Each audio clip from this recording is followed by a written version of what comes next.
नमस्कार दोस्तों, मैं डॉक्टर सौरभ जैन, मैं यूरोलॉजिस्ट और किडनी ट्रांसप्लांट सर्जन। मैं professor and head department of urology, Gandhi चिकित्सा महाविद्यालय भोपाल। दोस्तों, मैं अपना यूट्यूब चैनल में आपका बहुत बहुत स्वागत करता हूं।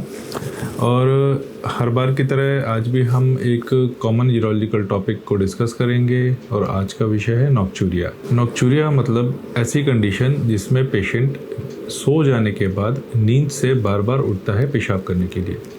ये बहुत इंपॉर्टेंट है आप इस चीज़ को समझना कि सो जाने के बाद एक बार नींद लग जाए और उसके बाद नींद से दोबारा उठना पेशाब करने के लिए, उसको नॉक्चूरिया कहा जाता है।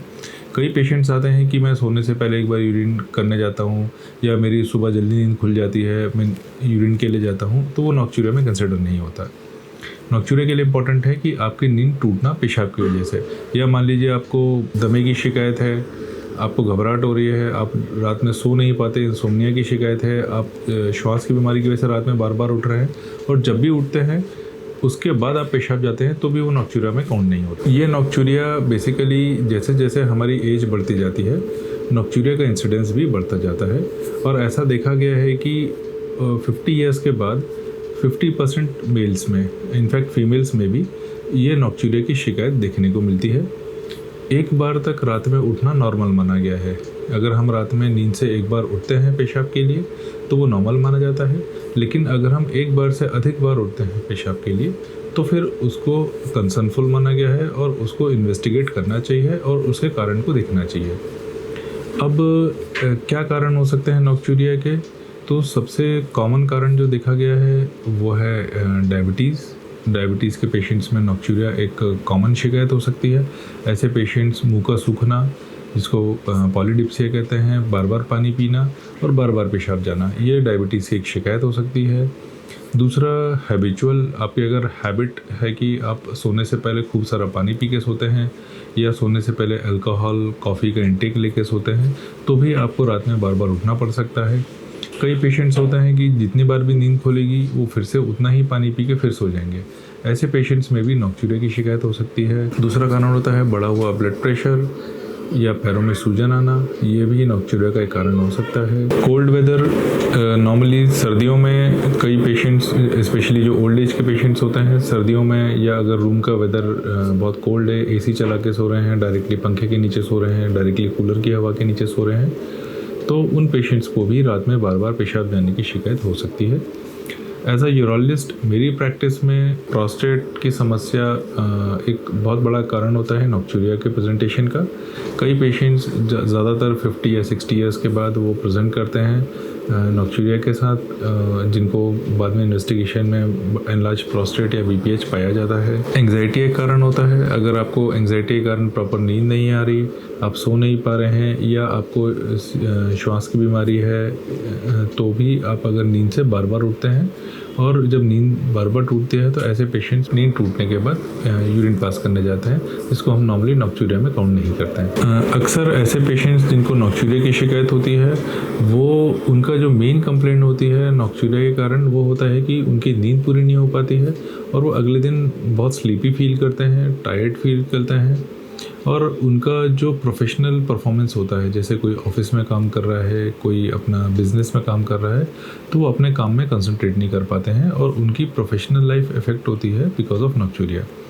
तो नॉक्चूरिया के कारण हमारे शरीर में कोई गंभीर समस्या हो या नुकसान हो ऐसा नहीं होता, लेकिन यह हमारी लाइफस्टाइल को, यह हमारे काम करने के तरीके को बहुत इफेक्ट कर सकता है और कई पेशेंट्स की जो परफॉर्मेंस होती है वर्क में, वो नॉक्चूरिया के कारण इफेक्ट हो जाती है। अब क्या हर नॉक्चूरिया को ट्रीटमेंट की ज़रूरत है? नहीं, बिल्कुल ऐसा नहीं है।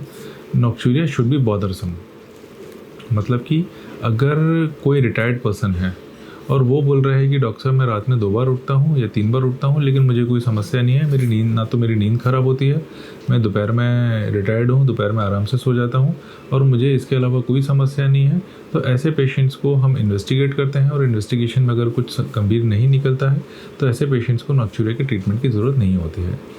लेकिन अगर कोई वर्किंग प्रोफेशनल है जो बोलता है कि मेरे को रात में 1 से अधिक बार उठना पड़ता है, 2 बार उठता हूँ, मेरी नींद ख़राब हो जाती है और अगले दिन मैं ऑफिस में काम नहीं कर पाता हूँ, तो ऐसे पेशेंट्स को डेफिनेटली नॉक्चूरिया के ट्रीटमेंट की ज़रूरत होती है। तो आइए देखते हैं नॉक्चूरिया के ट्रीटमेंट में हम क्या कर सकते हैं। तो सबसे इम्पॉर्टेंट नॉक्चूरिया के ट्रीटमेंट में होता है उसका इन्वेस्टिगेशन। तो क्या क्या इन्वेस्टिगेट होता है? सबसे पहले आपका यूरोलॉजिस्ट एक सोनोग्राफी करके देखेगा, यह देखने के लिए कि कहीं आपका प्रोस्टेट का साइज़ क्या है, ब्लैडर में कोई स्टोन तो नहीं है, ब्लैडर के अंदर कोई गठान वगैरह तो नहीं है। फिर यूरिन के टेस्ट होते हैं कि कहीं कोई इन्फेक्शन के फीचर्स तो नहीं है। एक फ़्लो की जांच होती है कि यूरिन का फ़्लो कैसा आ रहा है, कहीं फ़्लो ख़राब तो नहीं है। और अगर ज़रूरत पड़ती है तो यूरोडायनेमिक स्टडी और सिस्टोस्कोपी भी करना पड़ सकता है। जब एक बार प्रॉपर इन्वेस्टिगेशन बन जाती है तो फिर जो कारण होता है उसके हिसाब से फिर नॉक्चूरिया का ट्रीटमेंट किया जाता है। तो सबसे इम्पॉर्टेंट होता है लाइफस्टाइल मॉडिफिकेशन। पेशेंट को रिकमेंड करते हैं कि वो अपने पानी पीने के तरीके को थोड़ा सा चेंज करें। शाम तक जितना पानी लेना है ले सकते हैं, शाम को 6 बजे के बाद पानी को कम करते जाएं और सोने से 2 घंटा पहले पानी को अवॉइड करें। पानी इनफैक्ट पानी, चाय, दूध, अल्कोहल वगैरह कुछ भी सोने से 2 या 3 घंटे पहले अवॉइड करना चाहिए। कई लोगों की हैबिट होती है कि सोने से पहले वो ऑलमोस्ट काफ़ी पानी पी के सोते हैं। कई लोग 1 गिलास, कई लोग 2 गिलास, कई लोग 1 जग तक पी के सोते हैं। तो ये हैबिट को हमको अवॉइड करना है। जो भी लास्ट फ्लूइड इनटेक लेना है वो सोने से 2 घंटे पहले ही लेना है। जितनी बार भी हमारी नींद खुले उतनी बार हमको पानी दोबारा पी के नहीं सोना है। कई पेशेंट्स की शिकायत होती है कि मैं अगर पानी नहीं पीऊँ तो मेरा गला सूखता है। तो ऐसे पेशेंट्स को रिकमेंडेशन होती है कि अगर आपको गला सूखता है तो आप थोड़ा सा पानी ले लें, मुंह के अंदर अपना कुल्ला करें, स्पिट कर दें और थोड़ा बहुत अंदर ले लें, ताकि जो क्वेंचिंग जो आपकी थर्स्ट है वो शांत हो जाए। पेशेंट्स को रिकमेंड करते हैं कि सोने से पहले कॉफ़ी, चाय या अल्कोहल का सेवन ना करें, स्मोक ना करें सोने से पहले। दूसरा, पेशेंट्स को रिकमेंड करते हैं कि वो डायरेक्टली ठंडे एनवायरनमेंट में ना सोएं, जैसे कि एसी की डायरेक्ट हवा के नीचे या कूलर की डायरेक्ट या पंखे की डायरेक्ट हवा के नीचे।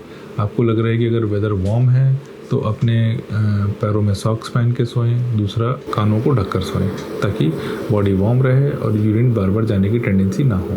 अगर जांचों में पेशेंट डायबिटिक पाया जाता है या शुगर बढ़ी हुई पाई जाती है तो ऐसे पेशेंट्स को शुगर कंट्रोल करने से भी रिलीफ मिलता है और उनका नॉक्चूरिया काफ़ी लेवल तक कंट्रोल हो जाता है। अगर जांचों में इन्फेक्शन पाया जाता है तो इन्फेक्शन के ट्रीटमेंट से भी नॉक्चूरिया में आराम मिलता है। अगर किसी पेशेंट को इन्वेस्टिगेशंस में प्रोस्टेट की समस्या निकलती है तो जो हम रेगुलर प्रोस्टेट के लिए मेडिसिन देते हैं उसमें एक मेडिसिन और ऐड करते हैं, ताकि जिसको एंटीकोलिनर्जिक या बीटा-3 एगोनिस्ट बोलते हैं। ऐसी मेडिसिन से पेशेंट के जो ब्लैडर की इरिटेशन है या जो बार बार उठने की टेंडेंसी है वो कम हो जाती है।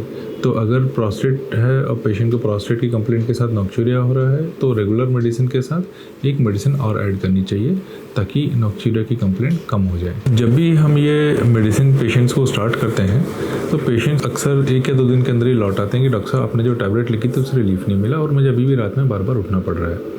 तो नॉर्मली ये मेडिसिन जो है वो इतने जल्दी काम नहीं करती। कम से कम 3 से 4 दिन या 1 हफ्ता तो वेट करना चाहिए ताकि इन मेडिसिन का असर आए, और कई पेशेंट्स को इन मेडिसिन का असर आने में महीने भर तक का समय लग सकता है। तो नॉर्मली मैं अपने पेशेंट्स को रिकमेंड करता हूँ कि भले ही आपको आराम आए या ना आए, आप कम से कम 1 महीना मेडिसिन को कंटिन्यू करें और 1 महीने के बाद ही हम इस टैबलेट को चेंज करना है या कुछ ऐड करना है या किसी दूसरे ट्रीटमेंट पर जाना है वो हम कंसिडर करेंगे। 1 महीने के पहले बिल्कुल नहीं। जब हम ये सारे मेजर्स ले लेते हैं और पेशेंट को अगर फिर भी आराम नहीं आता है तो लास्ट में एक डेस्मोप्रेसिन करके एक ड्रग होता है जिसको यूज़ करना पड़ता है, जिसको हम कई बार सबलिंगुअली मतलब ज़बान के नीचे टैबलेट रख के या नेज़ल स्प्रे की तरह हम यूज़ कर सकते हैं। यह दवाई जो होती है वो यूरिन की जो बनने की टेंडेंसी होती है वो यूरिन के प्रोडक्शन को ही कम कर देती है। तो ऐसे में पेशेंट्स को जो किडनीज़ होती हैं वो रात में यूरिन का प्रोडक्शन कम कर देती हैं, ताकि यूरिन कम बनेगा तो पेशेंट को रात में बार बार नहीं उठना पड़ेगा। लेकिन इस दवाई के कुछ साइड इफ़ेक्ट्स भी होते हैं और सबसे इम्पॉर्टेंट साइड इफ़ेक्ट होता है इलेक्ट्रोलाइट इम्बैलेंस, कि जो हमारी जो ब्लड के अंदर इलेक्ट्रोलाइट्स होते हैं सोडियम पोटेशियम, उसका ये इम्बैलेंस कर सकता है। इसलिए इस मेडिसिन को हम बहुत लंबा यूज़ नहीं कर सकते हैं, और अगर हम इसको ले रहे हैं तो अपने यूरोलॉजिस्ट के गाइडेंस में ही लेना है ताकि वो रेगुलरली आपके ब्लड का चेकअप करता रहे, कहीं इलेक्ट्रोलाइट इम्बैलेंस तो नहीं हो रहा है। आई होप दोस्तों ये वीडियो आपको नॉक्चूरिया समझने के लिए हेल्पफुल रहा होगा, और अगर आपको ये वीडियो पसंद आए तो उसको लाइक करें और मेरे चैनल को सब्सक्राइब करें। जय हिंद।